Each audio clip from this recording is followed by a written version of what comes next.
زیاتر ئەو گفتوگویانە خراپ نییە ئێمە وەکو عائیلەک دانیشی جارە نییە برینەری وەختە چێڕات بێت ئێستا وەختەی چارە نووساز ئێمە وەکو خێزانێک دانیشی وەکو سرودەکەی شوان پەروەر چۆن چارەسەرێکی حاڵی خۆمان بکەین یعنی ئەو دانیشتنە ڕەنگە جیایە لەگە دانیشتنی ڕابردووشکە بەرەو چارەنووسێک دەڕۆی چینێک لە کوردستان لە بۆ خۆی چارەنووسی خۆی دیاری کردێ و ماڵ و سامانێکی زۆری بردێ و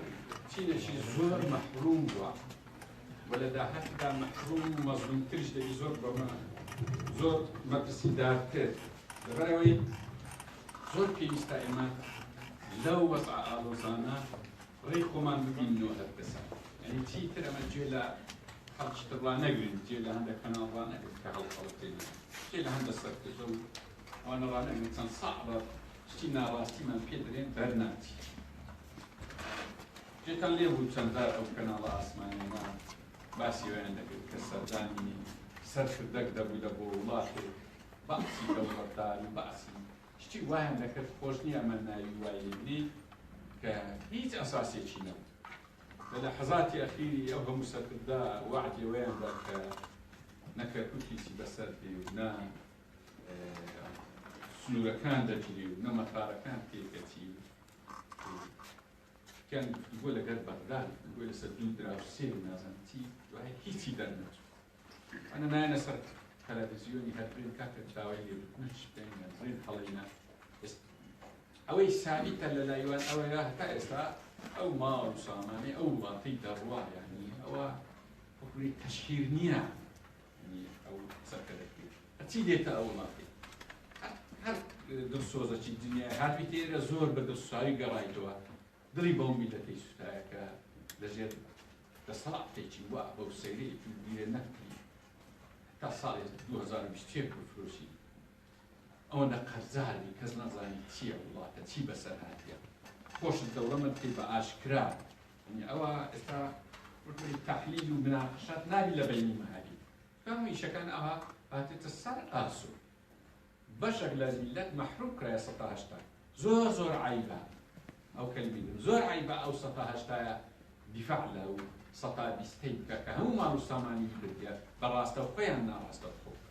یعنی وە شوورەی کاسە لە پاش ئەو هەموو چکە پێشتر دەمەوە کاکە دەی دەزم دەبن قەی ناکە بەڵام خۆ نیشتیمانی نەخۆ وا دیفاع لە وڵات دەکرد ئێستا ئەوانەش نم بە هیچ نەعاتی ئەوە قبول نما یعنی من ئەگەر لە ڕووی دینیش ئەو بێ هەموو ماڵ و سامان و چارەنووسکو ببە بە ئاشکرا نەکدەسی بیکاتە قانی بەرە بیکاتە مەشاریی دووەلی بیکاتە سەیارە خۆی ماڵ و منداڵی بە هیچ نەعات تێکەڵی تو نەبی بە چاوەکی سوک تەمەشای تو بکات جوابن نەداتەوە ناوی ڕقەمەکانی توی لە ڕقەمی مۆبایلی دانیە منداڵەکانی لەگە منداڵێکی لە مەکتەب بینە پێی ناخۆشە جیرانەتی بکە سەلامی کە دەچی دۆقەیەکی لەگەر دەکەی هەر ناسی ئەتو ڕسمی لەگەر دەکەی ئەو ڕسمت لەگەر ناگری زۆر عیبات لە بۆ چی دەنگ دێ یعنی لە ئەوەی ئەهلی دینە بزانی لە کۆمەڵێک ئاەتێ لە قورئان بێدن ظالمی ئەنفوس یعنی مەشهەدەکە وایە دەرێوە زوڵمم لێ کرایە دەرێت چێ زوڵم دەرێت بۆ واز نەکردی بۆ خۆت دەبینی بە خۆت وای یارمەتی ئەوە دایە ئەو پێیان دەگوترێت ظالمی ئەنف یعنی هەمووی مەسیری چۆن لەسەر دنیای خراپەوە ئەوە لێش خراپێت بەڕاستی وەختەوەی داهاتی ئینسان لە بەرەی خۆی تازە دوو بەرە لە کوردستان دروست بووە یعنی ئەمە دروستمان نەکردێت بەرەیەک لە بۆ خۆی هیچ مشکلەی نییە ئێستا یعنی کە دەرێن قەیران لە کوردستان ڕاستیان قەیران لە کوردستان لە بۆ بەشێکی هیچ جۆرە قەیرانێک نییە بەشێکە قڕبەسەرەی وایی هاتێ ئەو قڕبەسەر ئێستا پارچە پارچە بوو نەعەقابەتی زۆر ناڕێکسپێکی هەیە زۆر گرنگە ئەمە ناوە وەکو بڵێ متەنەزەرێکی حەقیقی ئاسۆیەکی ڕوونی پێ پیشاندەی بە هەموو لایەکمان بە هەڵەدامەتی چی کرد جا لە بۆ ئەو بابەتەی دوو خاڵی ئەساسی هەیە پێشی هەموو شتێک لە بۆ ئەوەی هەموو لایەکمان خوێندنەوەیکی دروستمان لە بۆ واقعی سیاسی جیهان ڕۆژهەڵاتی ناوەڕاست کوردستان و عێراقی دوو گۆڕانکاری پێویستە کەس یعنی هەموو لایەک ئەو عەقڵیەتەی پێشووتر دەبی لابێ یەکە سیاسەتی دووەلی لە سەدەی 20 زۆر جودایە لەگەڵ سیاسەتی دووەلی سەدەی 20 ئەم زۆربەی جار جێم لێ دەبی لە سەرکردەکان لە گفتوگۆیەکان ئەو لێکدانەوە و بیرەی دروست بۆ ئەوەی سەدەی 20ە سەدەی مخابراتە سەدەی 20 سەدەی 21 سەدەی مخابرات نییە ئاگەتان مخابرات هەیە بەڵام دەوری لە ڕسمی سیاسی خارجی زۆر زەعیفە ئێستا تینکانکە ئاراە کۆمەڵێک ئیشی تر هاتە پێش هەر یەکە هەروەکو لەو ڕیفراندۆمەی بە هەڵەداچونە ئەساسیەکە ئەوە بوو سەرکردەکانی ڕیفراندۆم بە عەقڵی سەدەی 21 بە عەقڵی مخابرات لەبەر هەندێک ئەگەر بەوری تەماشاکە میزانی مخابرات لە کوردستان یەکجار زۆر بوو وایە زانی دنیا دیسان مخابراتە و دوو زاڵتی مخابرات لە ژێرەوە ببینی و تا وعدە دوایە دیتان چی کوردستان چی بەسەر هات ئەگەتان لێبێ ئەوە گۆڕایە هەر لێکدانەوە هەر بیرکردنەوە دەبێ ئێستا بە سەدەی 21 بیر بکەوە خاڵی دوو زۆر جارتکە جێمان لە هەندێک شت دەبێت دەبی تەزویر نەکرێ ئەدێەوە ئەوەندە کورسیە هات چ دەکەوینە ئەوەی عەقڵیەتی پێش ڕیفراندۆمە ئەو کاتێک ئەو قسانە هەموو ڕاست بوو کە لە عێراق دوو وڵاتی لێبوو دوو دەوڵەتی لێبوو دوو پایتەختی لێبوو پایتەختێک ناوی بەغدا بوو پایتەختێک ناوی هەولێر بوو ئێستا لە پاش ڕیفراندۆم بەدەستی خۆیان وایان کرد هەرێم هەڵوەشێتەوە هەولێر قووەتی دەمێنێت بۆ بەغداد کافر ئاگاتان لێبی ئەو عەقڵیەتەی ئێستا کە لە ئەمە تێداینە دەبی بەو شێوەی بیرکەینەوە کە هەولێر و هەرێمی کوردستان قووەتی نەما ئەوە جەنەما خەتای چێە لەبەرچی وای لێ هات ئەوە مۆزوع عەشقەیە بەس واقعەکە وای لێ هاتیە لەبەر هەندێ ئەوەی پێشتر دەتان بۆ ئەرێ فلان حیزب چۆن دەسەڵات بەچی دێنی ئەوە نییە ئاسایش و چێشی هەیە ئەوە پێش ڕیفراندۆمە ئەوە نەما ئەو نیشانە ئەو مۆزوعانە نەما بەڕاستی لێکدانەوەانە بەس ڕێگریە لە خۆ بەس وەهمە بۆ وەهم لە پێشە خۆ دروستەکەی بترسی و هەنگاوی وەختی هەنگاونانە وەختیەوێت ئەو دوو گۆڕینی عەقڵیەتە زۆر زەروریە لە بۆ لێکدانەوە لە بۆ خوێندنەوەیەکی دروست لە بۆ واقعی سیاسی ڕۆژهەڵاتی ناوەڕست بەخەری وەجیهانیش ئەجا دەزانی یعنی من زۆر جار کە جێم لە قسە و گفتوگۆ دەبی کە اختلافات دروست دەبی لە بینی ئەحزاب بە تایبەتی ئەو حیزبانی کە نوێنەرایەتی بەرەیکەل دەکەن یان وەکو شەخسیەت هەست دەکەم خوێندنەوەیکی درستی جارشکە لە بۆ واقعەکە نییە لەبەرەوەی زۆر شتی خەیاڵی دەریکە یان مشکلەیە ئەرێ کاکە جەبهەیت کرد ئەخر دەرێ ئەوە حیزبی ئێکس ئەو هاوهایە یان ئەو دەرێ حیزبی وای ئێکس و وای زێت ئەوە هەر ئەوەی مستەڵەحاتی ڕیاضیەتی دەبینم ئەو خوێندنەوە دروستەی نییە لە بۆ واقع لە بە هەندێک خوێندنەوەی دروست چۆنە یعنی دەبێت و هەر بابلین عینەیەکی هەردەبژێری بۆکو نمونە ڕۆژهەڵاتی ناوەڕاستیان ئەو نمونەوەی پێگەی کوردستان لە عێراق و لە ڕۆژهەڵاتی ناوەڕاست دەبی ڕۆژهەڵاتی ناوەڕاست زۆر جوان بخوێنیەوە دەبی بزانی چەند نەوەیە ئیتیفاقیە لێکرا دەبی بزانی ئەو دیزاینە سیاسی و قانونی لە ڕۆژهەڵاتی ناوەڕاستکرا لە ئەسڵدا لە چه ئیتیفاقیە کاتی ئەو ئیتیفاقیە قووەتی مایە یان نمایە چێ پاسەوانی ئەو دیزاینەی ئێستا ئەوە عمقەی تاریخی هەم قانونیە هەم سیاسی هەم مێژوویە لەلایەشکەش ئەو کاریگەریانی لەسەر ڕۆژهەڵاتی ناوەڕاست هەندێکیان ناوەخۆینە هەندێکیان دەرەچینە لەلایەکی تریش هەندێکیان ساوابیتن هەندێکیان متەغەیرن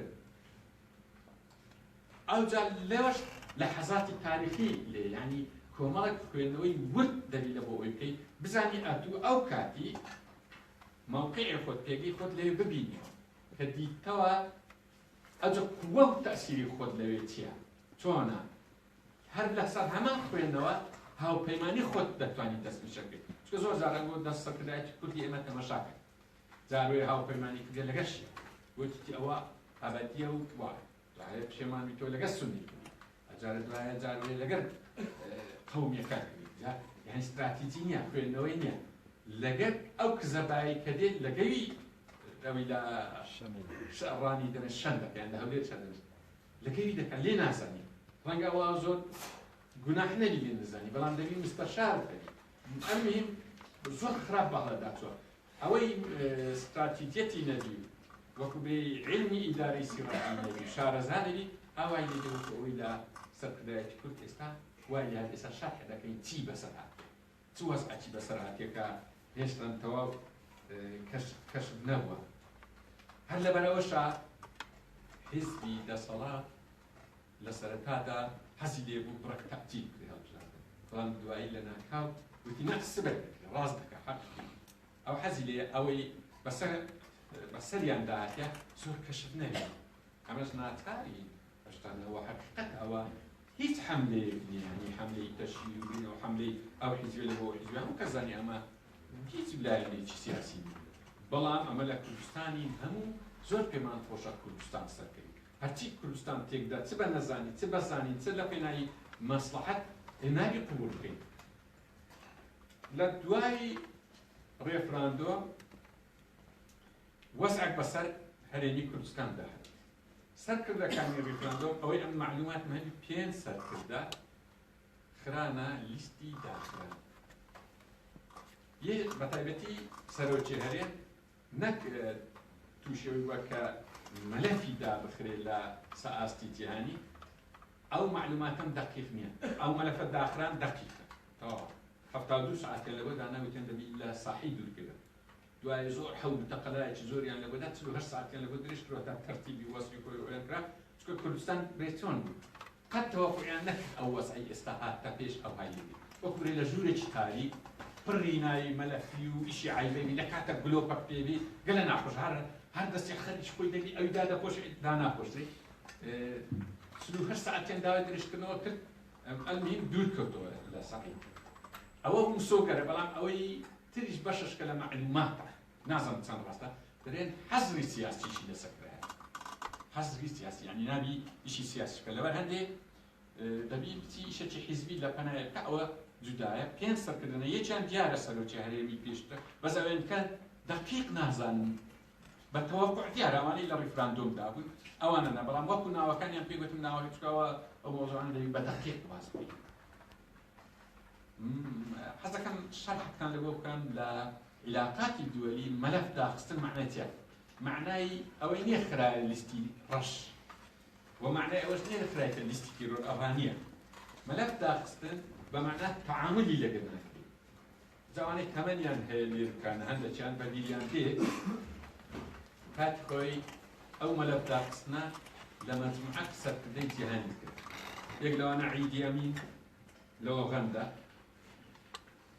کابێلا لە ئەفریقای ناوەڕاست،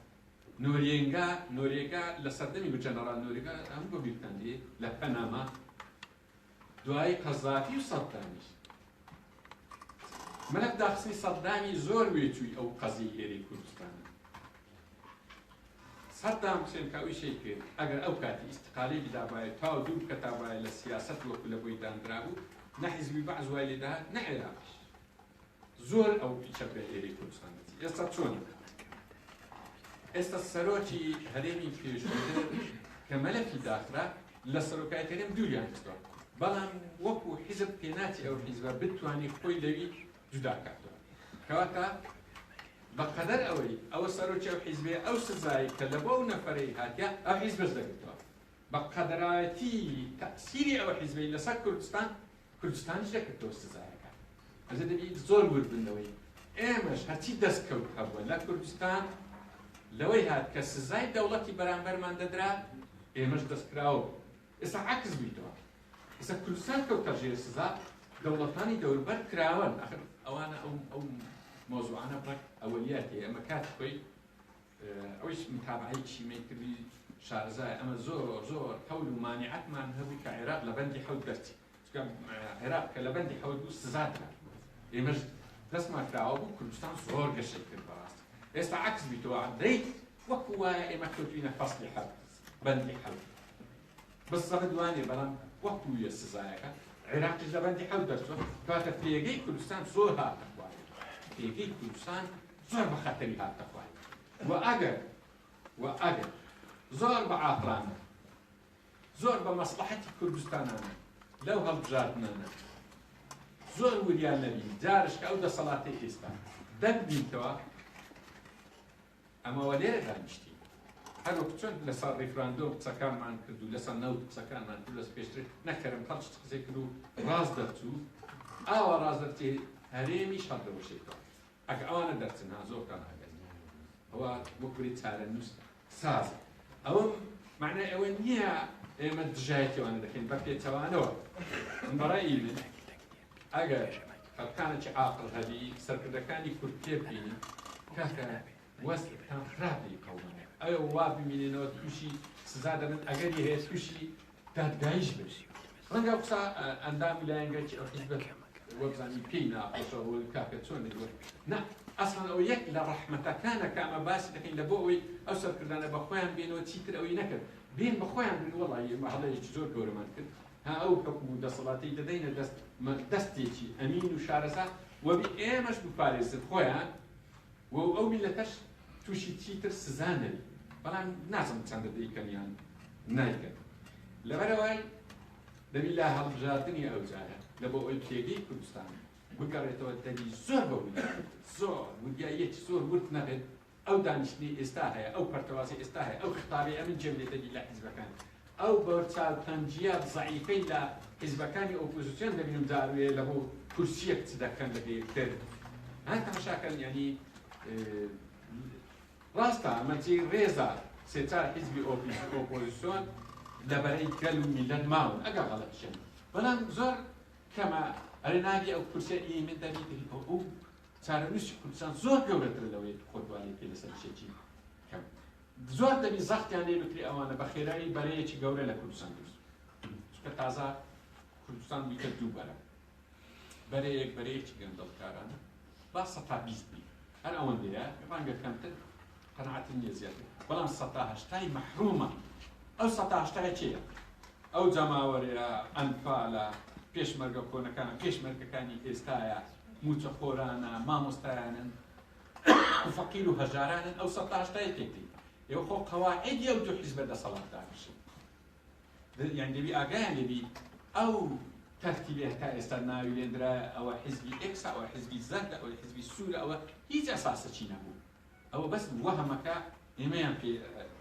دابەش کردو دابەشی ڕاستەقینەکە دابەشێکی تەبەقیە کوردستان دابەشیەکە ئەوەیە ئەوانەی کە گەندەڵکارن دەرێ ئامۆزا و بنعامیەکن هەموو ئیش لە بۆیە دەکەن ئەمن برادەرەکەم لەگەر زاڵنای خەلیلزاد بەکی توینە نیۆیۆرێ لە کوردستان ڕاڕۆشت زاڵمای خەلیلزاد ئەندانی مەکتەب سیاسی دوو حیزبی گەورەی دەسەڵاتی لە تریشدا گوێتە هەتا گەیشتە نیویۆرک ئەو سێ کەسە قسەیان پێ دەکەنین و قسەیان یعنی ئاگاتان لێبی لە خوارێ جومبێک دەدەن و یەکتر تاوانبار و خائین و نازەم چ دەکەن لەسەرێ ئەوانە ئیشیان تێکردی یەکووە ئەوان وەکو برا و ئامۆزای یەک ئیش دەکەن ئەوانە تەبەقەکەن حەقیقەت خوێن ئەم لە ڕۆژانە برادەرێک لە حیزبێکی ئیسلامی تەلەفۆنێکی دوور درێژ لەگەڵم کرد دەیگوت و تەلەفۆن نافی و برادەر کاکە برادرایەتی ئەو نەما ئەتوو لە تەبەقەتی جودا تلو بخۆ لەگەر جەماعەتێکی هەر ڕستی دانیشی ئێمەش لەگەر تەبەقەتی فەقیر و هەژار وەکو برێی تەبیعات و هەڵس و کەوت و سەقافەت و نان خواردن و ڕۆیشتن و هەمووان لێک جودایە زۆر جوان نازم تەماشاکەن ئەو تەبەقەی سەری ئەسڵ زۆر شەرمی بخۆی لەگەر چوەستی دانیشی لە لاوەی ئەفریقای ڕۆدیسی ئەلپی دەگوترا ئەپاتای بەخۆی زۆر خراپە چی لە ئێوە ڕاستن باقسن وەرە یەکتە لە هەمومان نایمە لە مۆبایلەکانی مەکتەب سیاسەتی حیزبی دەسەڵاتداری پێش عینە جوانیشی ناداتۆ هەر دەبێتی بە دوایداتی وەرە منداڵی لەناو منداڵی تووە ئەو دەبی لە خوێنە دووەلێکان بی منداڵی چفە لە خەستەخانەی نەخۆش دەکەی ئیتو لەبی دەرمانی خراپیش لە چی لەگەتووە لە هیچ جێکی لەگەت تو نمای یعنی تو چ ئیشێکمە وەڵام من زەردن یان سوور یان بۆ خۆی دەبی وەکو برێ دەبی قەشمەری بەعەقل خۆمان بکەین لەگەڵ ئەو ناڕە خۆمە هەمومان لێرە ئەمە یەکتر دەناسمەتە جەماعەت لێرەیە پێکەوە بینە لەو شاخەی هەموو لێ ئەوە بین یعنی ئیشمان لە بۆ ئەو کوردستانی کرد بەڵام فایدەی نییە ئەوە ڕۆیی ئەوانە ناخوا ئێستا ئەوەیە دوو تەبەقەیە کە دوو تەبەقەیە چۆن لە قورئانی دەرێ شەیتان دوژمنتە و فاتخذ عدوا فاتخذ عدوا شەیتان دوژمنتە خۆی دەکاتە ئەتوش هەر دوژمنی بە ئەو لە خۆی لەمە جودا کردەوە هەر چەند ئێمە چوینە دوێ ئەو جودایە خانی لە دەرەوەی شارە نازم ینی هەرچی وەسفەچی دەکەی ئەو خۆی جودا کردەوە ئێ باشە تەواومان دەبێ ئەمە دوو لای ئێستا ئەوەی لەگەرەویە با دەکەوی هیچ مشکلەش نییە هیچ شەڕش ناکەیت باش لە ساوتێنە جارە لە کوردستان دوو فراکسیۆن هەیە فراکسیۆنە بعد تەمسیلی ئەوان قەت دەکات بەڵام فراکسیۆنێکی تەمسیلی لای بەرەی کەلکە لەوی زیاتر فەوزایە ئەجا من حەزەکەم قسەک لەسەوەی بکەم بڕک جێم لە لای ئێوەش دەبی لای خۆشمە لای هەندێک کتابەکەی کتابەکی زۆر کە دەرێ هەموو یەک لە یەکترا بەڕاستی ئەوە ڕاستەوخۆ لە قازانجی دەسەڵات و لە قازانجی تەبەقەی بووندا کەوانیە با غەڵەتە شێبی با ئەوانیە لا ئێوەرگیتی و ئەوچ زۆری برێ بەڵام لە یەکەیتر لە سافی تووبە با غەڵەت بکە با نەیزانیبی با نازانم چی کردی ئەو خطابە خطابی دەسەڵاتە زۆر خراپە نەکرێ باشە چونکە هەر نییە لە دنیای برێ هەموو وەچێ حتا لە ناوە و حیزبەی دەسەڵاتش هەموو خراپ نینە بەڵام پیاوی باشی لێ یاگەتە مات بۆن منە لای سەوز قسمەک لە مەکتەب سیاسی تێدانە باقیی تر ڕەنگە تێدا نەبێت تحقیقەکی لێ بکرێت خەڵکی باش ڕەنگە تێدا لەوداش ڕەنگە پیاوی چاکەبی کەواتە ئەو ئیشە وانییە بێ منطقەک یان حیزبەک بە کامیلی مجریمە و باقی ئەوانیە دەبی تەصنیفات بکەیت تەصنیفاتی A B C D بکەیت ئەگە ئەوهانەکەی دەبی خراپ لێمان تێک دەچێت بەڕاستی ئەوەی داهاتوو حەزاکەم زۆر هەمی باو و تارەکەی لێرە بڕوینی بە گفتوگۆ و حیوار باشە دیکەیت زۆر مۆزوعەکانم کورت کردەوە کە حیوارێکی خۆش بکەین داهاتی کوردستان ڕاستەکەی ئێستا جوان تەمەشای بەیاناتەکانی ئەمریکا بکەن سیاسەتەکان جوان دەخوێنرێتەوە سیاسەتی ئەمریکای سیاسەتی بەریتانیا و یەکێتیەوە باقی وڵاتەکان طبعا هەر سەرکردن کە ئیشیان لەسەر کرد بەغڵەتی ئەم دوسێ جارەوە چەند ساڵ پێشی ئێستا هەر سەرکردێک ئیش لەسەوەی بکە کورد لە معادل دووەلیەکان بجێڕتەوە معادلە ئیقلیمیەکان دەبی شەهادەی دکتۆرای دێ لە فەقیر حاڵی ڕووشی ڕاستی بە تورکیا دەرفەڕکارم تورکیا ئێستا لۆگراس گریگۆری قسەی عەجایبی ئاشکرا گوتی 6 ساڵ لەوە پێشیش تورکیا بەڕسمی ئێمەی ئاگادار کردەوە کە ئەوان هیچ زۆرەکیانێکی کوردیان قبول وتی لێمان پرسین ئەدی ئەوەی شیمالی عەرەبەتی حتا ئەوەی شیمالی عێراقشمان قبول ئاگاتان ئەو کوردی ما ئێمە هەمووان بەخۆشم زۆر جار ماقی ئەردۆغان و حیزبی دار و بەشەکەیتان کردێت وامان زانیە شتێکی باشە بەڵام ئێستا وا ئەوها دەرچوو ئێستا وا دەبینی نەک لە کوردستانی خۆی سەر لە یەک کاتدا سێ کوردستانان تۆ باران و هاتێ لە عەفری لە دەرەوەی خاچ خۆی قبوولینە کیانێک لە بۆ کوردی دروست هاتیە لە کەرکووک لێ ڕازی نییە ئەمان سەهەلی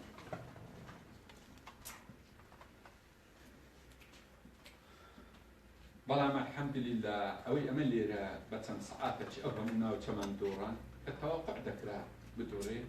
ئەوە نەکبی پێشمەرگە و ئەوانە ئازانینە ئەو پێشمەرگەی ئازانە ئەمە دیتیتمان لێرە لە کوردستان ئەینی ئەوەی لە عەفرین سەرەکەی وەکوێک ئەوە ئازادبوونە لەو شاخەی هەمومان جەماعەت لێرە زۆر دانیشتینە بەڵام ئەوە سیستەما دوای لێ دەکات کە ئەوە بە یعنی بە ماوەیەکی کەم ئەوە بشتی نیوەی خاچی کوردستان بدۆڕێ بۆ پێشترش وەکی داعشات بۆ هەموو داعشی هاتە سەر ئەو منتیقانە و بۆ کوردستان خەریک بکێکچی ئەمە معلوماتێکمان وەرگرت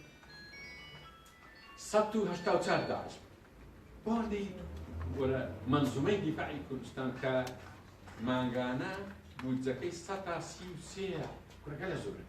نزیکەی 428,000 نەفەرمان موچەی وەرگری گەلە زۆرە 400 لە جەیشە گەورەکانی دنیایە 400 موچەی وەرگری 184 کەس بێ و ڕاست تێک پێوت کەواتە ئەو منزومە دیفاعیە منزومەی دیفاع نییە ڕاستی یعنی دەوی بیکەینەوە تەنها ستا ئیرادەتی دووەلیش هەیە لە بۆ ئەو بەر ئەوەی بە ماوەیەکی کەم لێرە ئەمە ڕاستی سەرشۆ کرا هەموومان مثل لە ئازب جیهان زۆر سەرشۆ سا بڕۆ خەڵکی ترەوی لە بەغدایە لە جێگەکانترە بەری لە پاش ڕێفراندۆم و 16 ئۆکتۆبەر بەپشتەوە بە 16 ئۆکتۆبەر هەر لە کەرکووک نییە ئەو مستەڵەحە دەبی ڕاستی لە کەرکووک ڕا داسم جارە یەکجێ ڕووی نەدایە ئەویشە هەمووی ڕوویدا بەبێ شار هەمووی ڕۆی دۆڕا و ڕووخا ئەوە لە عەفرین ئەو سەرێ ئەمەش پێشۆبی ئەوان وا سەرمان بەرز دەکەنەوە کە ئەو نوع دیفاعی دەکەی بەڕاستی لە تەوەقعی محل عسکەریەکانی جیهانی نەبوو ئەردۆغان جارێکە وعدی بە تۆدا گوتی بە چەند ساعتێک هاتین چکە گوتیان نابی ئەو شەڕە بکرێت حەزەکەم شتێک لێوێ ڕاستکەینەوە ئەوکە زۆر دەری ئەمریکا دیسان خیانەتی لەگەڵ کورد کرد لێرەش خیانەتی لەگەڵ کورد نەکرد هیچ جێ خیانەت ئەو جارە وانە ئەو جارە هیچ دەوڵەتە خیانەت لەگەڵ کورد نییە ئەوە تەبەقەی گەندەڵ خیانەتی لەگەڵ کورد کرد لەگەڵ هیچ هەمووی بەڕاستگویی ئەم تەفاسیل زۆر لەلایە بەس ناکرێت لێرە باس بکەین زۆربەی بەڕاستی هاتوون گوتیان نەکرێت ریفراندۆم کەی زرە دەکەین کورە وان دێژی ڕسمەکەیان پێ پیشاندا بە هەمووان گوتیان ناواتە بێت بەجیان نەکرد لێرەش کەس خیانەتی نەکرێت ئەوەوە ئەوە ئەمریکا لێرە دوای کرد لە عفرین با شتێک ڕوونکەینەوە وەکو برێ مەناطقی نفوس بەپێی قەراری 2007 ئەنجومەنی ئاسایش رووسیا منطقەی هەیە ئەمریکا منطقەی خۆی هەیە ئێران منطقەی خۆی هەیە سووریا تورکیا هەر یەکە جێی خۆی هەیە منطقەی ئەگرین منطقەی ئەمریکای نییە لە چوارچێوەی ئەو ئیتفاقیە دەنقطەیە نییەکە کورد و ئەمریکا کرد شەرقی فورات خۆی شەرقی فورات وەکو برێ تاریخە چییە لە ئیتفاقی سیڤەری سنووری کوردستان شەرقی فوراتە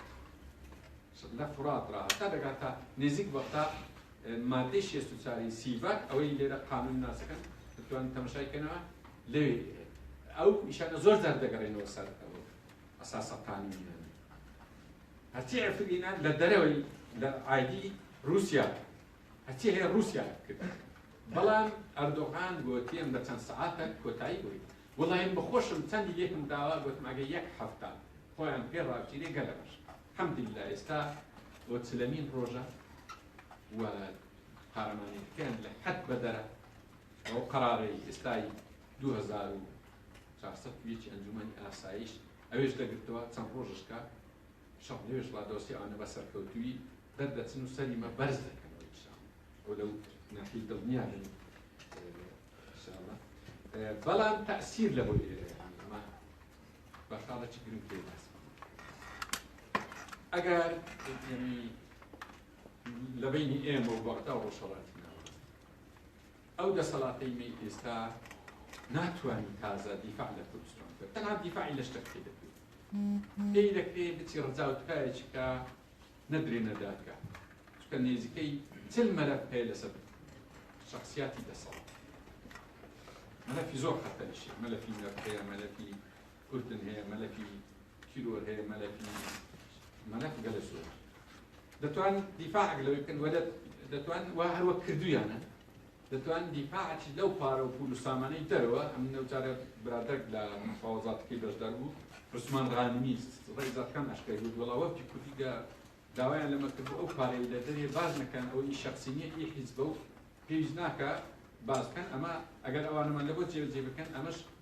نەفتی فلانجە فلانجە جێکەم کەم دەینەوە بەڵام ئەوی باز نەکەن ئەوانش بگەن عێراق وەکو جاران نەمایە یەک کەس بڕیار ئەمەش بڕیار بین ئەو پەرلەمان هەیە ئەوە دادگا هەیە ناتوانین ئەوە بکەین ئەو پارانە هەرچی دزیبی عێراقیش یعنی خۆ عێراق ئەوەندە باشگیان ئەگەر تەنێبێ ئەو عێراقە خوار و خێچە خراپە ئێستا بۆ مەرجعی کورد کە مشای کارەساتی چەند گەورە عێراق بەخۆی هیچ نییە بەخۆی پڕی کێشەیە ئێستا ئەو بیتا مامۆستا لزنەی دەنێری کە لزنە دەبی هەموو عیب و عارەکان لێ ئاشکرا دەکات ئێستا هەندە عیب و عارە ئاشکرا بوو ئەمەش نەمانزانێ من نەمدەزانی لە سەروی هەولێرێ گوندەکەیە 102 فەڕاشی هەیە پێشان وەمزان یەک گوند کە ناوبانجە بودیان بۆ 58 ئەوە جەماعەت دزان 58 فەڕاشی هەیە بەس گوندێک 102 فەڕاشی هەیە ئەم وەم گوتمە دەر گوت کاکە دوو دۆمە یەک بەس 102 فەڕاشی هەرچی هاتێ لە دنیای سەری سۆڕ خبيرك أم برادران البرلمان قال لي وقت تنقصنا نقول خبيرك زور دولي كاي مش حل مش مشاكلنا ملفي أو شيء شانيان دابر دستي قلت بيوم بس عادة حل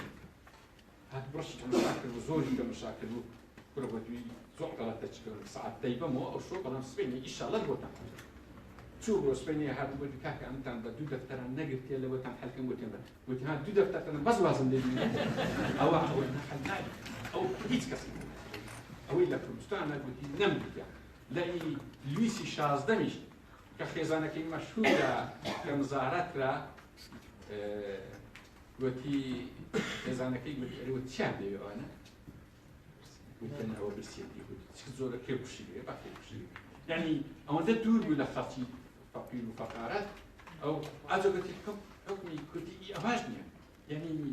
لەو دنیاە حکومەک نییە وچی ئێرە ناڕێک و ئەجایب شتەکەنیەوە زۆر ناخۆشە مەهم جارێ ئەو قسانە بکەیت وازان بابەز بیچکە وەسفێ و حکومەت و دەسەڵاتی نەکردن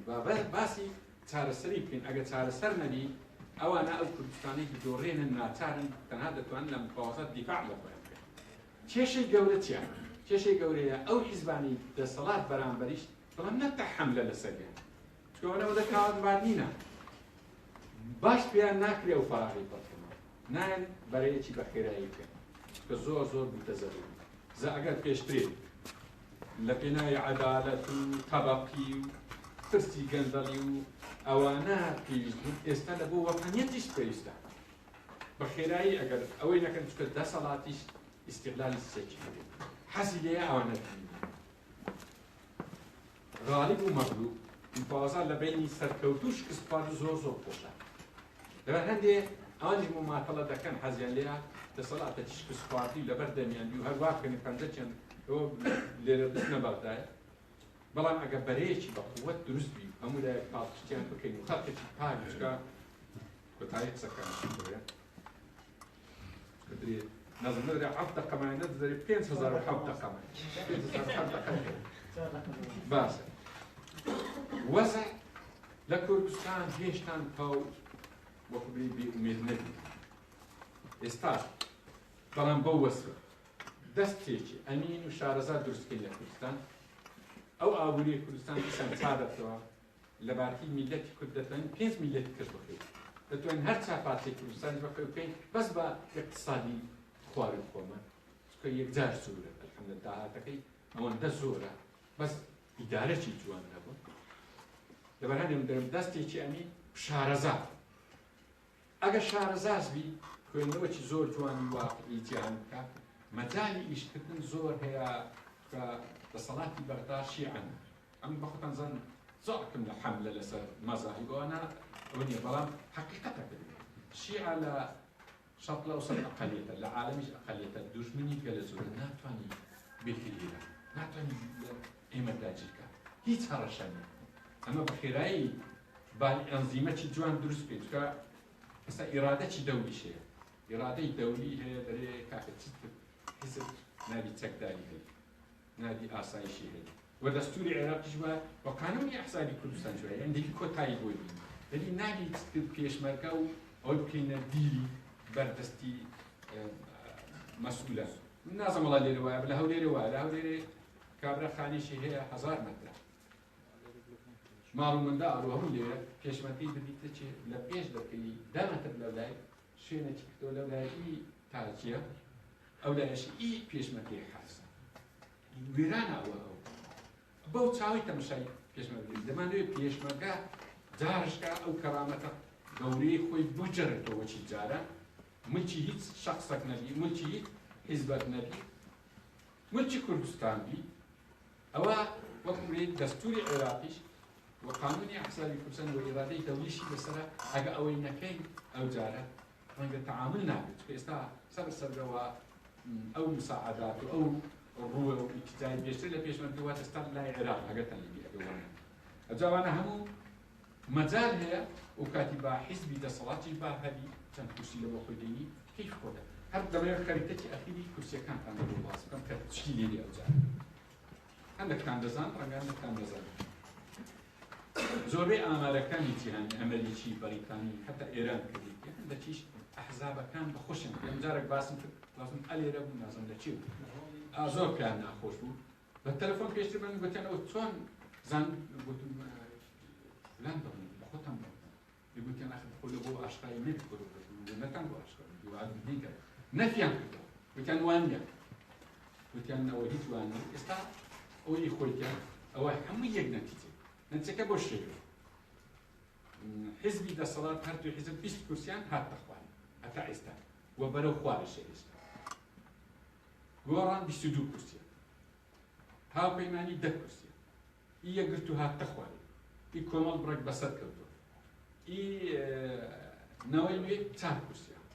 بەڵام شتێکی گرنگەیە 14 هەتا 16 کورسیش ماوە ئیشی لەسەر پێ چێلی ئەوە ئی کوردستان بەڵام لەوەی خراپتر عێراق چۆن هەرسەی عێراق وانە ئەوەی ئێستا گوتم عێراق ئەوپانی ناواشکێ عێراق مەجای تەزویری تێدا نیە هیچ مەجالێکی تێدا نیە حیزبی دەسەڵات زۆر کەم دەکات زۆر بەڵام چێ زیاد دەکات هیچ نازانین زۆر ئیشەکی عەجایب ئەوە دیارە ئەوانەی لەگەڵ ڕێفراندۆم من دەنجیان زۆر کەم دەبێت بەڵام ئەوەی لەگەڵ ڕێفراندۆم نەبوونە دەنجیان زیاد دەکات دیار نییە چکە ئیشەک وەکو برێ ئیشیان نەکردیان ئەگەر لەو ماوەی ئیش بکەن بە ئیشێکی جوان و تەندروست وە پاڵپشتی خەڵکیشی لەگەر بی ئەوان دەنجیەکەم دەبێت چکە لە مووسڵ ئەو دەنگانە نمایە لە کەرکووک و هەندێک باید کۆتیان کردێن لە کوردستان کە تەزویر نەبی سێ چار جار هێزی پێشمەرگە نەیەوە ئەو تەزویرانە نەبی بەڕاستی دەنگەکانە زۆر جار ئەوشم کە لە دەرتانە هەردەن هەولێر هیچ ناکا و ڕاماپەڕی ناچنەوە قسانە و دەزانم هەڵێ بکەن بەڵام لەبەر تیش تەشکەمە وەرەش تەشکەمە لەو هەولێرەی حیزبی دەسەڵات چەند دەنجێ 120 دەنگمان جارێکە 127 ناوەێ بەس لە دەوروبەری هەولێرش دەنگدەینی دەوروبەری هەولێرێ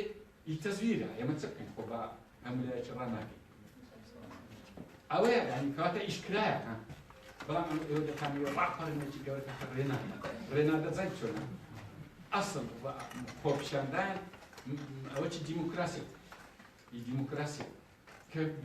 ساحێبی باوەڕی بە دیموکراسی نەبوویە ناکرێت ئەو خاڵە دەبێت ئەجە دوایە هەموو ئیشیش کۆ لە بەغدایە مزاهرە کرا و چونە ناو وەزیران شەر نییە مزاهرات وەزعی پێ بگۆڕێت لەوە جیهان هەیە یەک جێ ئەو مزاهراتی کرا و سەرکەوتووەیش ئێران دەنەخۆ مزاهرات سەورە نییە مزاهرات تعریف بکەن لە قاموسە گەورەکان لە مۆسوعە گەورەکان مزاهرات تعبیرەکە لە احتجاج نا شتەشکە گرنگە وەرە بە ماوەی چکەم چۆن غاندی قسەی زۆر بەخۆ پێ کۆتایی قسەکەی وەتی بە 3 مانگە یەکگرتوون بدەنێ بە 6 مانگە ئەم ئیستقلالتان نەبووین ئەمیش وە دەرێن لێرە بە 3 مانگە هەموو لایەکمان ئیشی جوان و ستاندەر بکەین لەگە یەکتر بە 6 مانگی کۆتایی بۆ وەزعەیە ئەو دەستە ئەمین و شارەزایی ئەمن دەرێن ڕاست دروست بن لە کوردستان وەسەلام عەلەیکم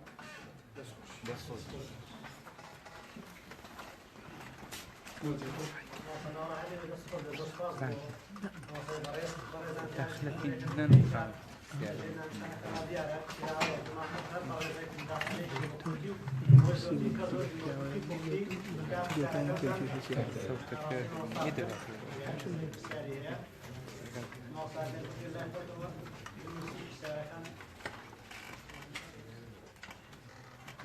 باشه با من دستم برس بدن پیشم و بود قیدی نکه بس یک سعی نکه به یک سعی در پیش روی قیدی نکه یعنی تمن یک ثانیه آره بس ساکمیز بینیش نیم بس بود که یک ثانیه ما سلام بخیر بی خوشحالم لنزیکەوە بەڕێزت دەبینم و زۆرترین چاپێکوتن خۆڕ و سیمینار و توێژینەوەکان چۆن بینیوە ینی هەموو جارێک کە دێ سەر تەلەڤیزیۆنی ئەسەف دەخوازم لە وڵاتەیدا گوێ لە عەقڵێکی گەوری وەک بەڕێزت ناگیرێت ببرانی ڕێباس وەڵا سەرنجێکم ینی وەک جۆرێک لە ڕەخنان دیارە ئەو پرۆسەی لە باشووری کوردستان دەستی پێ کە پێی وترا ڕێفراندۆم کۆمەڵێک نوخبەی بەناو ڕۆشنبیر هانی ئەو بارودۆخەیاندا هانی بەردۆخان بۆی بارودۆخ کوردستان بۆ شێوە تلۆر بێتەوە و خەریکە بەرەو خەڕەندی مێژوو داڕوات لێردا ڕەخنەم لە بەڕێز ئەوەیە با قسە لەسەرەوەی نەکەین ئەو دەسەڵاتە چۆن ئێمە نوخبەیەک دروستکەین و جارێکە بەرگری لە کوردستان بکات چونکەوە لە خەیاڵی هەمومان دەبا بچیتە دەرەوە خۆشت باسە کرد ئەو شێوانی لەگەڵ ڕێزمدا خۆی گێرکردنەکە پێمان وابێت دەسەڵاتێکی کوردی جار لە هەز حیزب و هەز لایەن هەز ڕەنگێکەوە بێت بیهەوێت یەکسانی دادوەری لە کۆمەلگادا سەپێنێت بۆیە باشترین کار باشترین وەسیلە ئەوەیە کۆمەڵگەی ئێمە لێ بکرێت سیستەمێک یان چۆن دەڵێ ئەو هێزانێک ئێمە دەنگیان دەدنێت کاریان لەسەر بکەین ئیشیان لەسەر بکەین پێیان بڵێن بەرەو ناوەند بەرەو بەغدا بڕۆنەوە چونکە لە دوای 16 ئۆکتۆبرەوە سیاست لە باشووری کوردستان کۆتایی پێ هاتووە دەسەڵات لە موضوع لە بەغدا هەر بە خودی کاندیدەکانەوە زۆربەی کاندیدە دیارەکان دەچن لە بەغدا خۆ کاندیدەکەن ڕۆبەڵگەی بووی کە سیاست لە باشووری کوردستان کۆتایی پێ هاتووە کەواتە سەرنجی من بۆ بەڕێزەکەوێ لە موضوع ئیش لەسەرەوەی کە وەک پێشنیار بۆ دەکەم ببوورە کە بۆ شێوازەوە قسە دەکەم پێشنیار بۆ دەکەم کە داوا بکەی ئەو سیاسیانەوە ئیجبانەکە پەیوەندی لە ئاسێکی باڵەگەلێنە چون لە بەغدا سیاسکردن چونکە لە باشووری کوردستان کۆتایی پێ هاتووە زۆر ساڵ بەخێر بێستەکەەوە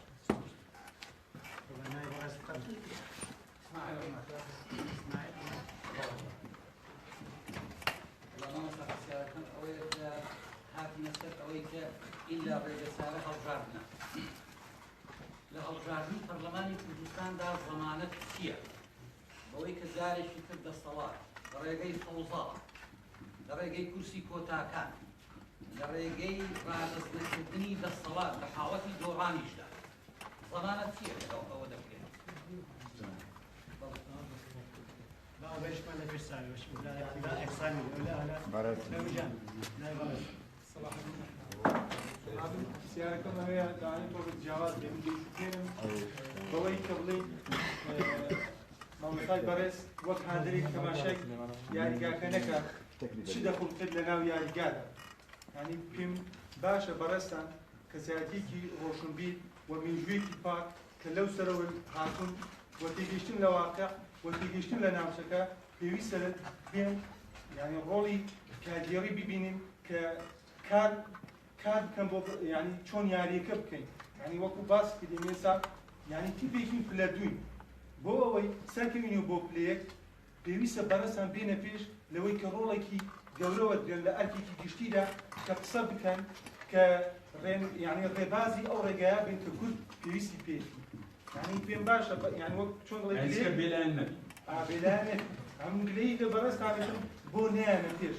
بو يعني خوتان يعني براسي لو نبي روبروي كمن بغيت ما مصاوا يا ما تحكم كسي كي يسمع بجناحته يعني براسي كما قيمة يعني هم ما بهوابهم هالشيء جديد ما بهوابهم فلان برستان يسمع فيه يعني بما رولك كاركات بيني لا راي خصنوي تشكيله بو او يصير في بو بلاي ده سكان فوق الزوبه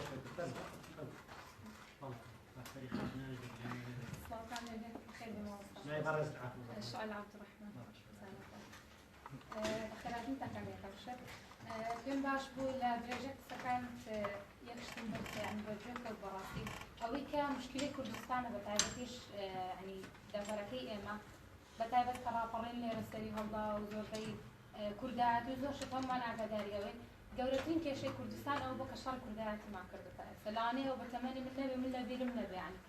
كفكرة وبيشتر باو باكيران ما كان كرد بلان دولتين شر أو بوا ككردستان براسي تايبت مندي خوي كردستان براسي يعني لصلاتي كهذا لهمو زينان ذكر بنافرة ككردي جبوني هنا ويكشتي كشكا يعني براسي زيجاي داخا وهم كاتكش أو مقتول لهم الشركة صار نسي كردستان البرلمان بدريسة دسكساني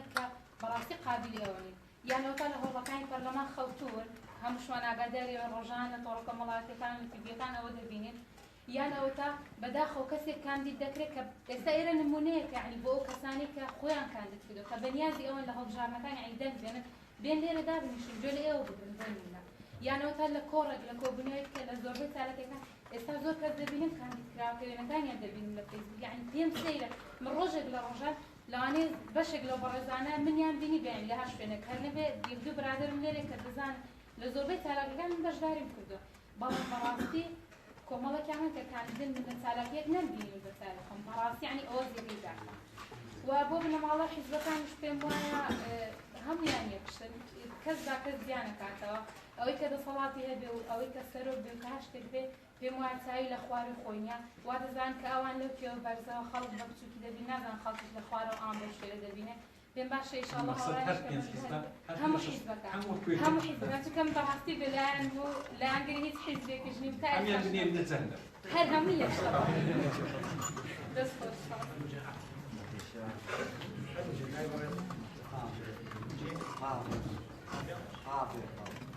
ما أستاذ بخير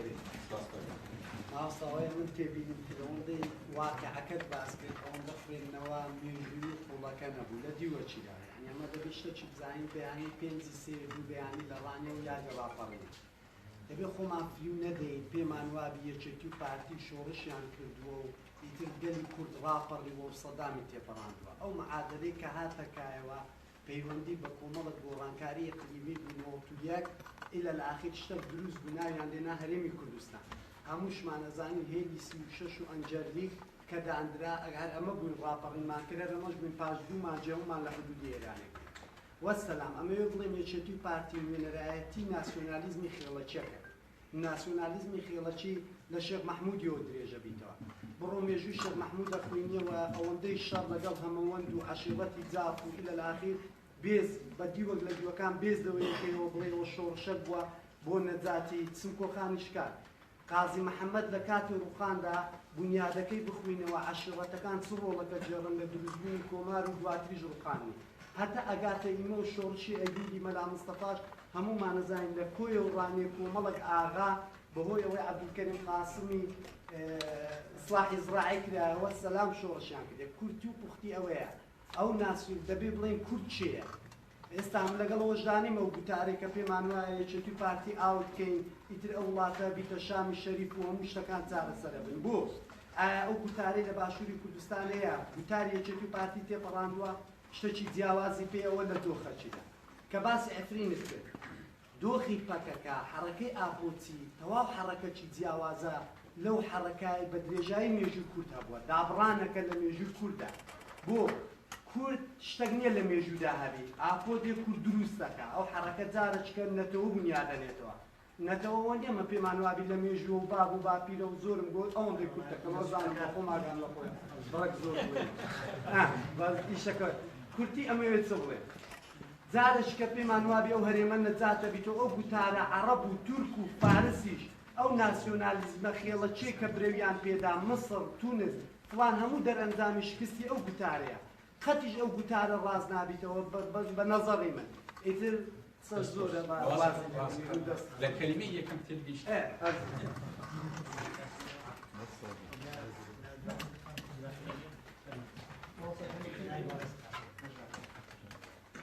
باوسەکەم ئەمە دوو ئەزمونی خۆبەڵەوەی کوردیمان هەیە دوایەوە کەلیمی باشووری کوردستانە و ئەوەی دوای شۆڕشی ئەوەی عەرەبی گەلای عەرەبی ئەوەی کوردستانی خۆراوایە ئەنی ئەوەی یەکامە تێبینیم کردبێت ئەزمونەکەی باشوورمانەوە کۆتایی پێهاتوو فەشەلی هێناوە حکومڕانی خەتەکەش تەواو لێبی ئەمەل بووە بەڵام ئەوەی کە دیار و زۆر واضحە خۆبەڵەوەدەریتی خۆراوە ئەزمونێکی زۆر جوان ممارسەیەکی زۆر جوان دەسەڵاتی کوردیە ئەوەی لای من پرسیارە بۆچی تا ئێستا ئەوەی خۆراوە فکرەکە لە ئاپۆ سەرچاوی بێتەوە تاتا کەسی زۆر جوانی کردەوەی کوتایەکەی زۆر بەزۆر بوو لە فکرەکە لە ئاپۆ سەرچاوی بێتەوە حکمت چییە ئەو ڕێبازە ئەو فکری لە باشووری کوردستان گەشە ناکەن ئایا مادە خامەکە بەقەڵک نایەت ئەو مادەیە تیجا دروست ناکرێت مادە خامەکەمان ئایا ئەسڵی عادیە ئەو فکری لەو منطقەی هەست دەکەم گەشە ناکە ئایا هەوڵی داوە هەوڵەکە سەرکەوتوونە بووە پرسیارێکیشم هەیە یعنی ئۆرجینەرێکە بۆ هەڵبژاردننی داهاتوی هێڵی کوردستان ئەوەی کە پێ بەرەی معارەزە بە یەکگرتووی بە یەک هاوپەیمانێتی داخلی هەڵبژاردن نەکەین پارتیش بە گەوری هەڵینەوە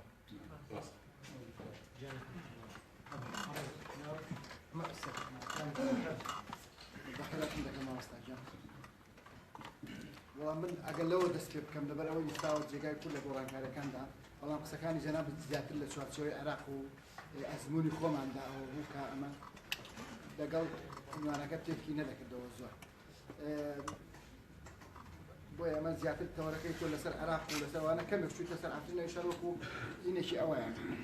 من پێم وایە ئێمە دەبێت دیدێکی کوردستانیانەمانە بێت و ئەو قسانە کە ئێستا دەکرێت ئاڵ گۆڕی گەورە لە دنیا بۆ ناوچەکە بەڕێوە وە کورد پێویستی بە گوتارێکی یەکگرتوو هەیە دەبێت یەکگرتوانە گوتارکە لە عێراقش لەو ئەزمەی کە لە دوای ڕفاندۆم لێی کەوتێتەوە ئەوانە ئێستا بزەوت من لەگەڵ زۆربەی ڕێیەکانتدام وە دەبێت ئێمە هاوپەیمان دروستکەین و دەبێت بەرە دروست بکرێت ئەگەر بەرەی ڕزگاری نیشتیمانی دیموکراتی دروست نەکرێت دوجار ئێمە هەر یەکێتی پارتی بە گەورەی دەمێنەوە ئەو گۆڕانکاری کە پێویستە لە عێراقش بکرێت دروست نابێت و یەک لە گوتارێکە کەزە من زۆر خەمی لێ دەخۆم ئەوش ئەوانە بەدەستیانێناوە بەوەی کە گوتاری نەتەوەی ئێمە لەو گوتارە شوانکاری ئەوانەدا کورد بکرێتەوە و این بکرێ ئەوە خراپە ئەمتیدا لە عراقدا دیدێکی عراقی دیشتیمانی دیموکراتیک موجود نییە کە هەبێت و تا من و تۆ بتوانین لێرە کاری بۆ بکەین بۆیە ئەو خەونە خەونێکی نەزۆ کە هیچی لێش نابێتەوە بۆیە پێویستمان بەوە ئێمە بە قاواری خۆمان کەیانی خۆمان بپارێزین و بێڵینەوە بە گوتارێکی یەکگرتوو بە دروستکردنی بەرەیەکی نیشتیمانی دیموکراتی بەس خۆش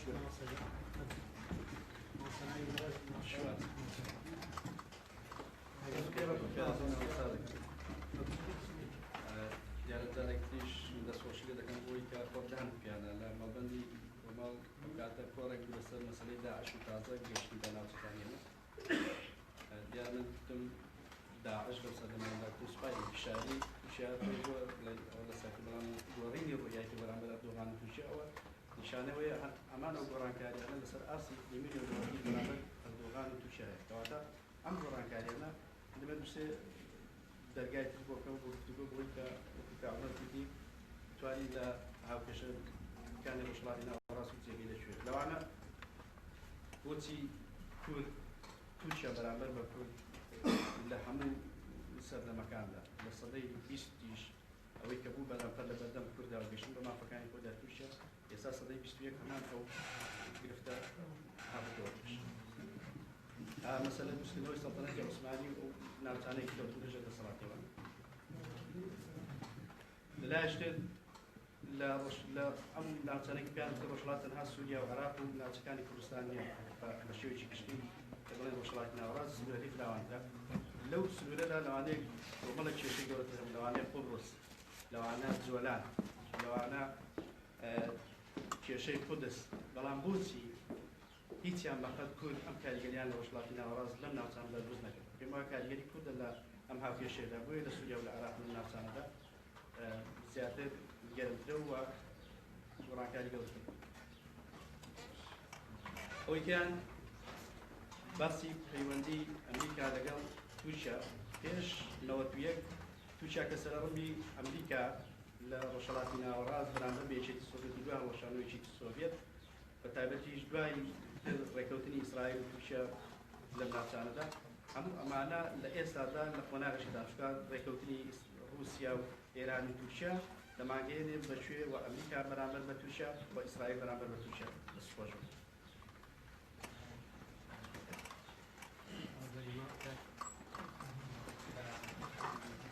دەستخۆش مامۆستا فەرەموش مامۆستام پێم وایە ئەو کێشە و ڕووداوانی کە لە هەرێمی کوردستان ڕۆدەن تا لەناو خۆ بڵێن نەک بەرامبەر دەرەوە و ئەوانە پێم وایە لەبەر ئەوەیە کە یەکێتی و پارتی زۆر بە پلان و بە بەرنامە هێناویانە یعنی ئەوەی کە کراوە بە پلان و بەرنامەی زۆر جوان و ئەوان پلان و بەرنامەی زۆر جوان و گشتوریان داڕشتووە بۆ ئەوەی بۆمانەوەی خۆیان و بۆ درێژەدان بەدەسەڵات کە هەتا ئێستا هێناویانە و بەردەوامیش کارتەکان تێکەڵی یەکەکەن و بۆ نمونە 74 بە سیوێش ئاب داپۆشن سیوێش بە 16 ئۆکتۆبەر داپۆشن لەوانەیە 16 کەش بێ ئەم 16 داپۆشن ئەو بەرنامەی خۆیانە و ئەوان پلانیان هەیە بەس ئەوەی کە کێشەیە ئەم پێم وایە ئەوەیە کە حیزبەکانی بەرامبەر وەتا بستنەوەی گۆڕان و کۆمەڵی ئیسلامی و ئەوانی ئێستا پێیا بوون ئەوانە بەرنامەیان نییە ئەگە بەرنامەیان لەسەر وەرەقە هەبێ لەوانەیە هەم بێ بەس کێشە ئەوەی ئیشکردنیان نییە بۆ ئەوەی چۆن بەرپەتی یەکێتی و پارتی بدەنەوە بۆ ئەوەی چیتر ئەوان هیچ نەبێ ڕێگریەک لە ئەوانە بکەن یاخود ئیش لەسەر بچووکردنەوەی زیاتریان بکەن نەک هەرممانەوە پێم وایە زۆر برادران گوێ لێ ئەڵێ ئێمە نافەسمان لەگەڵ پارتی نەخێر نابێت و نافەس لەگەڵ پارتی بکەیت دەبێت وا لە پارتی یەکێتی بکەیت کە هەرجێگان نەبێتەوە نەک مەبەستم خەڵکەکەیە ئەو بەرپرسە ئەو چینێ سەدا بیستەیە بەڵێ کە دەستیان بەسەر هەرێمی کوردستان ناگرێتەوە دەستخۆش بێت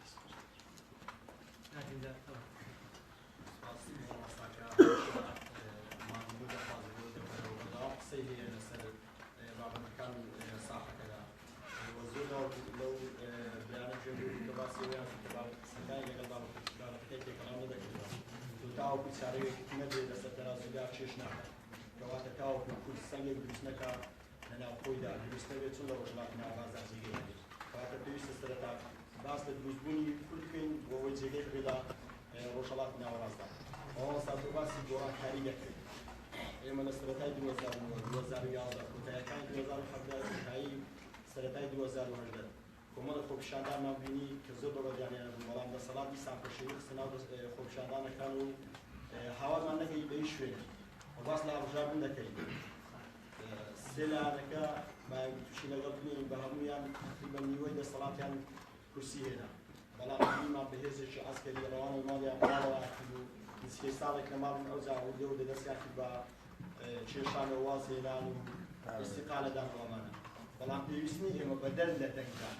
بەدەل لە خۆپیشاندان باس لەوە بکەینکەوە هێزێکی عەسکەری نیشتیمانی دروست بکرێت بۆ جێگەی ئەو هێزە عەسکەریە دیکتاتۆرە بێتەوە کامی و ئەم حیزبە لە نەوەتویەکەوە دویان قنەت بەسەر ئێمەدا و باسی سەرۆریەکانمان بۆ دەکەن سەرۆریەکانیش لە سیویەکێکی ئاو و لە 16 ئۆکتۆبەر بووینە و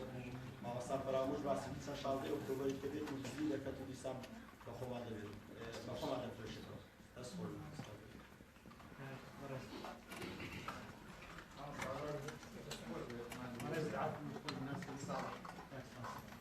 بەڵام پێم وایە مامۆستا وەختێک باسی گۆڕانکاریانە دەکەین چەند حاڵەتی هەیە بەڕاستی بیولۆژیە ئایا مەسەڵەن ئەمڕۆ لە ئەو جۆرە سیاسەتێکی ئەمریکا دیکە یەکێک لە سیاسەتی پشتیوە یان سیاسەتی احتیلال ئەم جۆرە دادگیرکردنێکی ئەمریکا دیکە ئایا ڕاستەخۆیە یان ناڕاستەخۆیە من پێم وایە ئەوەیەکی ئێستا دەبینین لە دوای 2014 ئەوەی کە جاران پێیان دەوت سیاسەتی فەڕێک قەسوور ئێستا شتێکی پێی دەوتنی فەوزای خەلاق ئەم شێوی ناوازە ئەمەش بە قەنەعاتی من هەر لە هیلاری کلینتۆن دەستی دەکاتە ڕایس و هەر تاوەکو ئێستا یەکەم شت ئەمریکا دائیمەن بزانێت لە هیچ شوێنێک خێر بە کەس نەشێت ترامپ لەم شەوانە قسەیەکی جوانی پێ خۆی دەڵێت ئێمە کوردمان بۆ شەڕی داعش دێت وەکو چۆن لە 74 کیسنجەر ئێمە خێر بە کورد ناکەین یعنی ئایا لەم ململانە گەورانەدا بەنسبەت عێراقیشەوە من لە حەقیقەتمە وێ سەکەم جەنابێت ئایا ئەمریکا پێویستی بە عێراقیان زۆرە عێراقیش ئەمریکا پێویستی بە عێراقە بۆ دووش یەکەمیان لەبەرەوەی عێراق ئەمریکا دەیەوێت ئێستا دوو تەوەجوه هەیە وەکو تیاری فکری عام لە ناوچەکاندا یەکێکیان پێی دەگوترێت تەوەجوهی شیرازی یەکێکیان پێی دەگوترێت تەوەجوهی حکومەتی ئەو تەوەجوهی شیرازی کە هەیە زیاتر پشت بە خۆکردنەوەی تەعەسسوبی دینی دەبەستن یعنی تونتر لە حکومەتی پێمان ئەمریکا ئێستا پێویستی بە عێراقیشی کردووە عێراقێکی بەهێزە بۆچی بۆ دوو ئام یەکەمیان دەیەوێت ئەم عێراقە بەهێزە بمێنێت بەرامبەر بە سعودیە بەرامبەر بە وڵاتانی خەلیج بۆ ئەوەی بتوانێت هەم بەکاری بێنێ وەکو فشارێک لە دەریان لا هیندا لە خەلیجی عەرەبی بۆ هەدەف بردوون بە تەڵانبردنی سەرۆک و سامانە و لە هەمان کاتیدا بەکاری بێنێ وەکو فشارێک بۆ سەر ئێران و بۆ مستەقبەلی ئێرانیش کە بتوانێت هەر حکومێک بێت بیوێ بەرامبەر بە ئێران بەکاری بێت من پێمان ملانەکانی لەوە قوڵترن یعنی بە سادەیی تەوزیحیان بێت بە تاریخی لەگەڵ بابەتەکەی بەڕێز دەست خۆش بێت بۆ مانگی ویدیۆ هات بابەتێکی دیکە ئەمە لەم ملانەیەدا ئایا رووسیا ئێستا رووسیا لە دەرەی ناوەڕاستە لەمە بێتەوە لە وڵاتی ناوەڕاست بۆ شوێنەی نەمابوو ئەمە پێمان دەڵێت کە کورد ئایا شەریکێکی بەهێزە بە خۆت دەزانیت ئەسەر سەما قسێکی جوانی هەڵدەڵێت بە فروشەی یعنی هەموو شتێک ئاوەی ئێمە لە ڕووی زاتیۆ لاواز لە ڕووی مۆزوعیەوە لاواز بۆیە پێوانییە ئێمە بتوانین شەریکێکی بەهێز بین بۆ ئەمریکا دوام شت جەناب باسی عەقیلی من لەگەڵ ڕێسمدا شەڕێکی زۆر باشە بەڵام بێ بزانین پارتی کرێکارانی کوردستان فەقەت من یەکێک لەوانەی کە زۆر خۆر دێن و شەناسیشیان پێ دەکەم بەتایبەتی بە شەڕی عەقیلی بەڵام وەکو استراتیجیەکی گشتی فەقەت تاکتیک دەکات نەک استراتیجی وەکو شێوازی شتێکەکەی بۆ نمونە مەسەڵەن ئەمان وكار نبي وكارش إيجابي نبي وكارش إيجابي نبي بمران كاري نوزر هو يبقى قناعات الإيمان وملك شروطي موضوعي ذاتنا دي أما وجدت من يبقى قمان إيمان ناس واحد کاریگەری باش ئەمە ئێمە قەناعەت گوزارش کردی توانیان ئەم کۆڕانەوەمان کردەوە کەسایەتێکی باش و بەهێز و مسلمانەکان من تصور ناکەم ئێمە بەشێک لەو ئاین لەو وڵاتانی داهاتوو نە ئێمە و نە ئەوانیش بەشێک شتێکمان هەبێت لە زیندانەکە وا کەس کاتەبووی کاتەکە ناو مەجید مەجید زیاد زەرد واسەڵدانێ دەکەتەکەی بەڵام مامۆستا من هەر کات تایتڵەکان بینی یەکسەر تایتڵی کتێبەکان بینی پرسیار مەجید کە تایتڵی کتێبەکان بینی پرسیاری ئەوم لا دروست بوو ئێستا هەموو چاوەکان لەسەر عەفرینە تا کەوتن و یاخود هەستانەوەی سەرکەوتنی تەواوەتی عەفرین و گەیشتنی دەستی کورد بە دەریای ناوەڕاست تا چەند کاریگەری دەبێت لەسەر هاوکێشەی سیاسی لە هەرێمی کوردستان و پێگەی کورد لە خۆرهەڵاتی ناوەڕاست بەکوێ دەگات سوپاس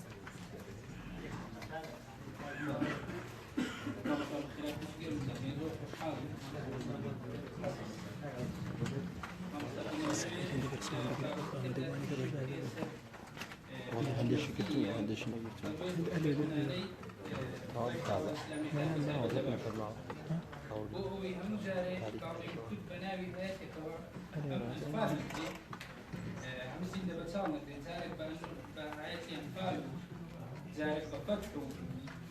لأن الإسلام كان كما هو وقدر لو يشد ذلك كنت أخذه أنا النبي بلام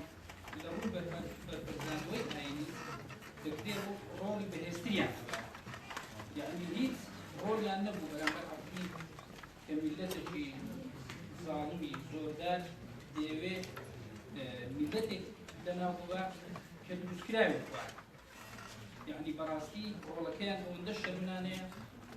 في أولي هاتو بنيان زميلي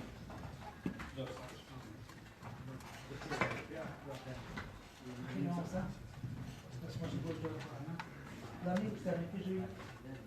ليه خما في ليه لو كان يقول من القضاء قام مع هذه من القضاء قام لو كشاف وردي هنا أجمع كان هناك بيشعر صاير لما رأيت كان سكان وستير عندهم بشرة من وبدأ سيستم الجامعة كبر على كذا هذا أشهد لنا شهد جاد سلوكي هاي من بوري بعد ما زاد كانوا كذا دمين المزيد جاني شاقي وصل هم بس عمده جمال الدنيا أبو إسرائيل بس ما وصل إذا فقط أريد أن أقول مع هذه وكذا أنا قلت كم شيء رشيد جاهنا هذا معي لا معي مثلا يصير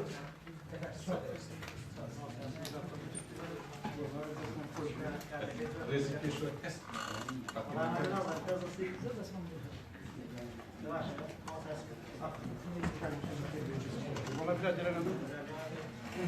بنيت نبو كم بلام لكوي سيالو قلت له كلا وكان تبينك من هذا الأسبوع يعني حد كان مسؤوليش نفسه السنتاي كوري باب التكا وإيوش زور لا أنا بتبدي كاك عزيز يعني أما هناك أما قلتي أمانية مسألة تجبر إسلامي حروس إسلامي بس كوي سكان هذا بهالحظ كان يقولوا كيف نبغى ونشوف السبب قوتي شخصيتين وجهك زيادة شو يسمى نوع أجد لو قومي وزير بيدك تجرب صحي يعني كان وقود بدوزو صار سيليكون كان وقوم كاكي باسكت ورنا ميدان أو بهواية يشكل الآن أو دادي أو يجيب رادي كش يوزو براسي بداخل بو بالهواية يعني أو خباتي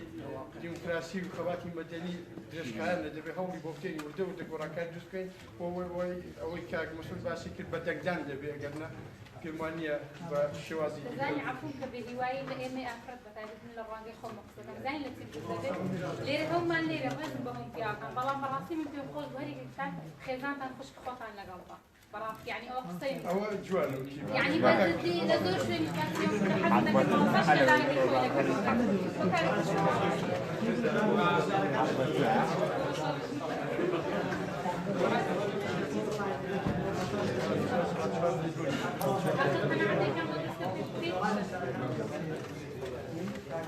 باشە دەستان خۆش بی بەهنار وەکوتیان دەجوابی ڕاستی گفتگویەکان باشە ئەو ڕۆخنانەی دەگیریشتە نییە ئەمە جوابی ێبا بڵین ڕاستە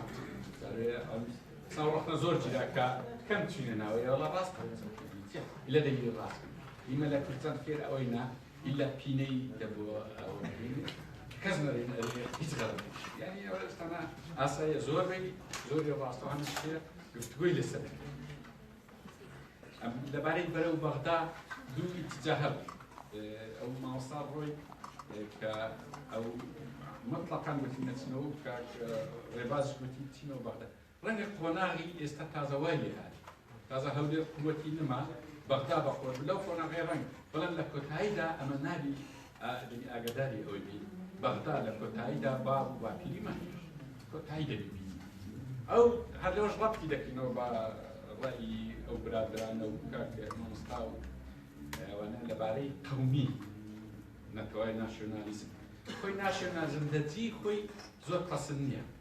چۆن عەشایری پەسەند نییە ئاوەش پێم عەجیبە خاستن ئافرەتان جاروێ قەومینە چکە قەومیە لەسەر زکوریت هاتیان ڕێک عەکسی تەوەجوی ئافرەتان و وماتێ بەڵام لێی نازانی دەبەرێن دەدەنی وا قەومی بەڵام ئی کورد قەومی نییە قەزیەکی توش بوو ئاگاتان لێنی لە جیهاندا نەخشەی نوێ دیزای نوێی جیهان قەومیەتە قەومیەت بووی ئەو هەموو دەوڵەتانی دنیای دروست کرد بەڵام دوایە پەڕینەوە چوونە لە دەوڵەتی قەومی چوونە دەوڵەتی وەتانی لە بۆ خۆیان سەرکەوتوو ئێستا نابێ ما ئەو قۆناغی نەفیکەین بڕێک غەڵەتە ئەو مەوزوعەیە ئەو حیزبی دەسەڵات نەتەوەیی نەکردی وەرە لاواستترین حاڵقا ئێستا لە کوردستان لەژێر سای ئەو دەسەڵاتەی کوردایەتیە بە قووەترین یان مەسلحەتە کاتە کوردایەتی نەکرایە ئەمە نارین کوردایەتی بەو معنای کوردەچی خراپمان تێدا ئینگلیزەکی باشتری ئەوانیە نا قۆناغەکە ئەتو وڵاتەکەت داچی بەڕاستی ئەم لەگەڵ تەوەجوهی نیمە دەرێن لە شەرق ئەوسەط فیدراسیۆنێکی شەرق ئەوسەط چونکە نابی ئەو نایەتە خوارێ ئەو دەوڵەتی هەیە ئەم دەوڵەتی ئەو نەزەریەی بەڕێز ئۆجەلان هەچەندە لە سیندانە جێی ڕێزە ئەمە ئەوەندە قەرداری پاکردنە چونکە لە وڵاتە شۆڕشی کردەوە قەت دابڕانە نادابڕان نییە لە تاریخ ئەو داوای ئەوەی هەبوو شێخ سەعیدی پیران بانجی کردن کاکە وەرن یان خەلافەتەکەی دروستکەنەوە ئەگەر درستی ناکەنەوە هیچ دەوڵەتێکی کوردستانی دێ یعنی زۆر لایتر هەبووە لەو داوایە بەڵام ئەو نایێ ئەگەرتان لێبی نایە ئەم لەگەر لە بۆ وڵاتەکەی خۆم حەول نەدەم عەرب نایە لەگەرە من جارسکە بڕێ ئەمیش وەکو ئەخلاق دڵم پێت دەستێتەوە ئەوە دەوڵەت خۆم حەل دەکەم 2 میلەت 3 میلەت 4 میلەت لەوە خۆمان هاوپەیمانێکی دروستکەی ناکە ئەو ناکە لەگەرمان دەنا ئەمنیش ڕێیم وایە بیکرد دەنا ڕێیەکەی تەرحەکەی شێخ سەعیدی پیرانیش زۆر ڕاست لەو ئەجل نازم چیانیش گوتان لەبەر چی نمونەی ئەوەی بەهرەوەش جواب دێنەوە نمونەی ڕاست دەکەن نمونەی ڕۆژاوا خەڵکی ما ئەوی گەندەڵی لێگۆکە کە با پاکەکەش بێتە ناو شارەکە بزانە چەند گەندەڵی دەکەن ئەوە ڕائۆژیت گەندەڵ ئەو تا خوارێ و گەندەڵیشی نەکرد ڕاست دەنەچ ئێستا دەیەوێ بەنەشکە بڕێ ئەوانە جوانن ئیش بەڵام لەبەرچی لە کوردستان ئاگەتان لێبێ ئەو ئەزمونە چدا هەرچی حەولی ئەوەی بدا کۆپی ڕۆژئاوا و سەربیتە کوردستانی وێران دەکە ناکەن نەک لەبەر چی وێران دەکە کوردستانی خوار و مرحلەی باشی لە عیلاقاتی دووەلی بڕێ ئاگەتان لێبێ ئەم مۆزوع حیزبی ستالینی لەبەر چیەوە حیزبانی خۆشمان جۆرەکە لە ستالینی حیزبی ستالینی تازە لە کوردستانی خوار و کوردستانی خواری پێی بەرز ناکرێتەوە چونکە ئێمە پێویستمان بە قووەی دووەلی هەیە کە لە قووەی دووەلی متتەهم بوو دروست نابێت لەبەر هەندێک ئەو نمونانەی کە لە کوردستان دروست بووە ناوی جودەجاتە دەبینی سەرکەوتی نابی ئەوەی ئاگاتان لێبی ئێمە دەبی چۆن بێ عیلاقاتمان ئێمە یارمەتی پاکەکە دەین لە بۆ سەروو یارمەتی پێدە دەین لە بۆ ڕۆژئاوا نەک لە بۆ ئێرە نه ئەمە بمانەیە تەجروبەی پیادە قەومی بەشی زۆرتان دەزانن چێ پیادە قەومی ئی ئەحزابی ئومەمیە ئی حیزبی بەعسە ئەو تەجروبەیە زۆر باشترە دەبی ئەمە چ بکەین ئێمە وا بکەین کوردستانی سەروو لە بۆ خۆی حیزبی خۆی هەبی و یارمەتی بدەین ئەوی نایە ئێمە چاومان لەوێ جەماعەتێک بگەڕێن ناوی چی ئەنە کەسەیە نەزمەی چێشتێکی هەیە لە لێرە ئەوەی لە بۆ دروستکەی مشکلی لە بۆ دروست بە هەمان شێوە نابێ ئەویش حیزبەتی لێرە دروست بکە نه دەبێ بێ لە دەرگای خۆی بێ لێرە یارمەتی ئەو وجودە قانونی و سیاسی ئێرە هەردوودا هاریکاریەکە ئەوها دروستێت دەنا دیسان 50 ساڵێکا شەڕی براکوژێ و کۆتاییەکەی بۆی دەبێت بێت کاکە وڵایی دەبوابی لەو کاتیوە هەڵم تەوەڕەشکەش لەبارەی هەڵبژاردن ئەمە لە ئەوەی باسمان کرد گوتمان دەبی ئێستا بیرکردەوەمان وەکو بیرکردەوە پێش ڕفراندۆم نەبیبرێ حیزبی دەسەڵات وا دەکا و هەرچی پێ دەکا ئەوان وەست زۆر گۆڕایە دووبانج کە زۆر زیاتر دەبین زۆر گۆڕانکاری گەورەتر دەبین کە مەجاری هەڵبژاردن دەبین هەڵبژاردن وەسیلەیەکی زۆر چاکە لە بۆ گۆڕین چکە جارە دەنجی یەکەم بێ بەڵام ئێستا هەتا ئێستا چکە فرامۆش مەجموعە قسەیان لەسەر کرد هەتا ئێستا ئەرقامەکان دەخوێنیەوە دەبینی حیزبی دەسەڵات بەندین تۆ دیسا بە هەر نەوەچی بی بۆ شێوازەی ئێستانی هەتوو پەرتوپڕاوی ڕقەمت نییە داواکان دەمانەیە زۆر زۆر بە کورتی باز بکەین شکە شوعلا لە سەرەتادا ئەومان باس کرد کۆمەڵێک شتی باشتان بۆ بەڵام علم هەیە لەسەر علم الأولوية تلا الشريعة تشتغل في فقه الأولوية لا فلسفة سياسية لا علوم سياسية ودخل نالي بليها بكين زوجي هر نالي يعني هو بس لبو صحبة سيماري ومن دار تستان أو دليل بس هذا زين عفوا زين بتسوي ضلن حزب إذا صلاة ضلن هل كان كان بيت إذا صلاة وايد نعم نعم تكفير استا حتى لنا ويجيتيش ورا ما تعنتي باش يديهم لو أنا باش ترى لنا بارتيش باش ترى ورا لرلانجا حزب الشيوعي لي ورا حزب الشيوعي بينا باش ترى باش ترى هرتي بيني باش ترى نخير خشيتان إلا يجلس بنشكي أو تشاركين سكسنا هيك الحزب خليناك بلان أو ما نهريكش لا دزاينت أنا شيطاني أو أنا شيطاني سيزرت إلى برمودا على أويا بس كتب كم لك موضوع يتدش هابو أو كان من روسيا والله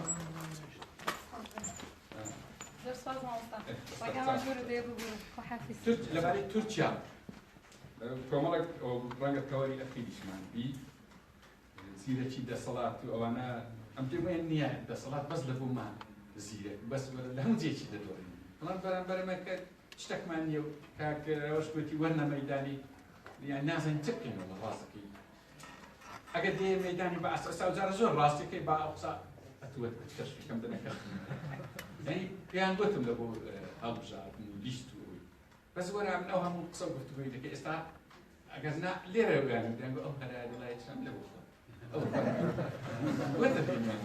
بس وقت هكذا جاري ما وشكش وهابي دانا أما بس براستي بيلانين للسياسة لا حزباتي بلان بيلانين للمظلوم هكذا هاش تشكاية من السا كبر شرطي يخشى على مزاف من السي كان بنقول لك بلان برستان اشتكتان هي بيز بويناك خوتاني بيئوك يعني واقع وميجو دو ويدراوك إن هي جنابتان كتشونا يعني وانا متكدوا يعني قصيتو للايمن بوهمو يعني حالتي كديته بيش قصيتو لايمن سنده بوشي خزمي ناول برجوندي بلاد ناول يعني اول دسلمين كبيش ما بتوش او راس اخوي اشتكي اوصل جرينجا اسامه هاد برادران درين كاكا وقت بري قسمك لسجل دشي اما الاخواري اسوي او دي مالي ديالي بجري قسيوان درين او هي او دشتاي او عندي قرا او عندي الغامه دبي اذا باش او كان دبي واني او اسمي او انا بوما ينقل كان راسي لسق سيت زور راس دبي اما بخوما لسق دكيبي تمشي اسو يكيبي قرار او زور راس بلام استشمار قلت ما لهم عندي كسب واش اجا او سيت صار لا معارضه ببنك قلت ما اشتغل لك او شيء بس استبتنها الناس عندك شيء الناس تفكر هموما او ازمه من يجي كتر مشاكل يجي كتر مشاكل كذا بيجي نواقصي يجي كتر مشاكل كي كامليه عيب ويني رنجة جندلني بلام لنازا او دست امين شارزاي بكوي هم وندرست والله كل مرة قوي تري شهر ويتر بلام وزن زور درنجا هذا دست كان تام خوش بي زور تي ريزة كان مستوياتي باش تام والسلام